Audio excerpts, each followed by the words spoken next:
All right, let's talk about GitHub Actions. It's this powerhouse of an automation engine that's completely changing how we build software. And the real magic is where it lives, right inside GitHub. So let's get into it. Okay, so just think about this for a second. I mean, it wasn't that long ago that software updates came on, floppy disks every few months?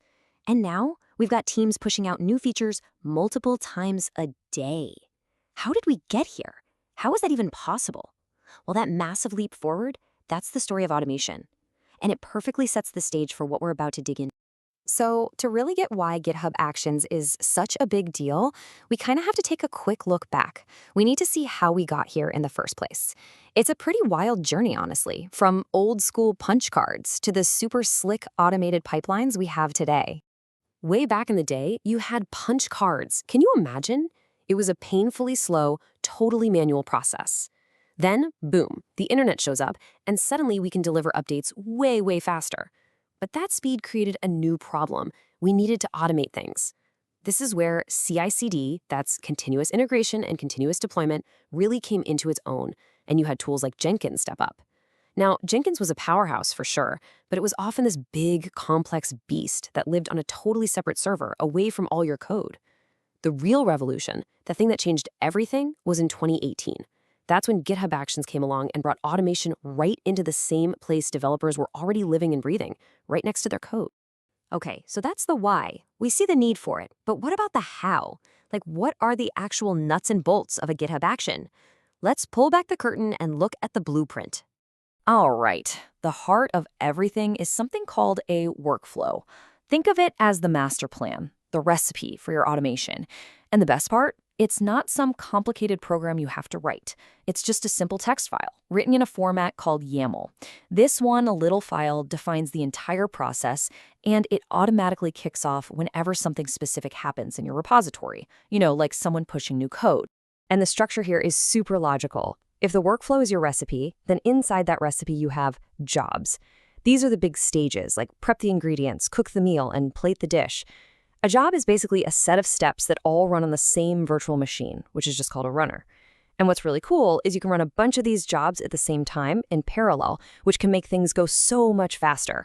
Then, inside each job, you have the individual steps. These are your specific instructions, right? Run this test, build this piece of code, deploy to this server.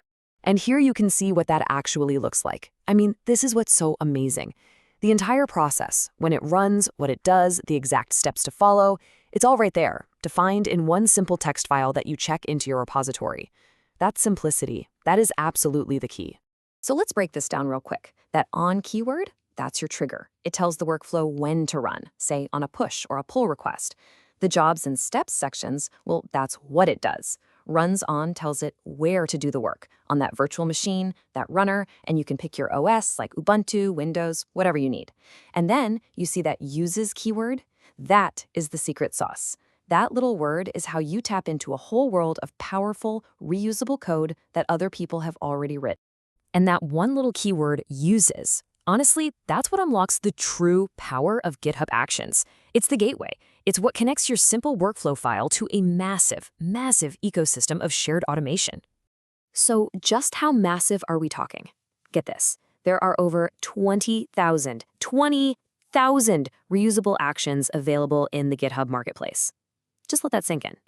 That means for almost any common task you can think of, chances are somebody has already built the automation for you. You just have to plug it in. And the stuff you can do with these is just incredible. I mean, you can find actions to set up your entire programming environment for Node.js or Go in seconds. You can build and push container images. You can scan your code for errors with something called the superlinter. You can securely authenticate with AWS or Google Cloud or Azure. You can even automate tedious stuff like generating release notes from your commit history. It is literally a universe of shared code right at your fingertips. Okay, so we get what it is and how it works, but let's be real. There are other tools out there, right? So the big question is, why? Why has GitHub Actions become the leader of the pack? And why did it happen so fast? Well, the data really speaks for itself here. If you look at the survey from the Cloud Native Computing Foundation, GitHub Actions isn't just a player, it's the most popular CI/CD tool out there. It has just blown past legacy giants like Jenkins. The growth since it launched has been, well, nothing short of explosive. And when you put the top players side by side, you can really see why. Look, Jenkins is super powerful, no doubt, but it can be a real headache to maintain. GitLab CI? It's awesome if you're all in on the GitLab ecosystem, but its marketplace of reusable stuff is just tiny in comparison. GitHub Actions just hits that perfect sweet spot. You get this huge marketplace of actions, and it's incredibly easy to get started. The friction is just gone. And all of this really brings us to the most important point. The ultimate advantage of GitHub Actions isn't any single feature. It's simpler than that. It's its location. It lives right where your code lives. And because of that, all the friction of old-school CI/CD just melts away. You don't have separate servers to manage or clunky integrations to set up.